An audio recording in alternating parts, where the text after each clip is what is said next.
You know, there's so much argument among Christians whether the church will go through the tribulation or not. The important thing is to be ready. Supposing the church does go through the tribulation, are you ready?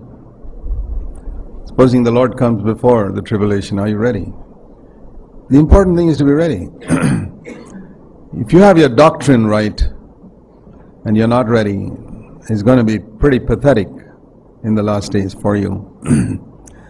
So, though I have certain convictions myself, I personally believe the church will go through the tribulation. We'll see the Antichrist before Christ returns. It's very clear to me in Scripture, without a shadow of doubt.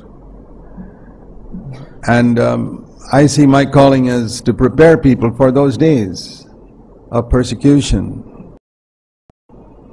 You better make sure your family's in the church. Better make sure that your heart is not weighted down with worldly cares, that you use this world but don't make full use of it. 1 Corinthians 7, there's a great verse about that for believers in our time. 1 Corinthians in chapter 7, it's talking about marriage, but it's got some good words there for us.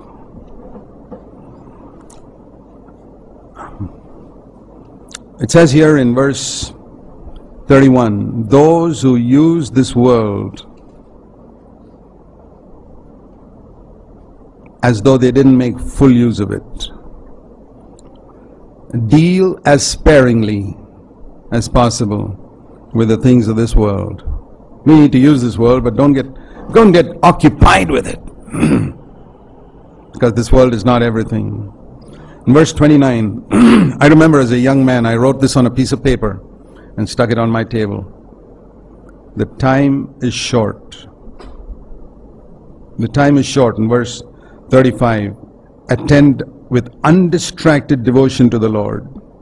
Putting those two verses together, I put verse 29, verse 35 together. The time is short. Give your undistracted devotion to the Lord. And I've had that before my mind for many years, and I hope I'll keep it all my life. The time is short. Give your undistracted devotion to the Lord. It doesn't mean you shouldn't get married. It doesn't mean you shouldn't have a job. It means don't get drunk with it. Like a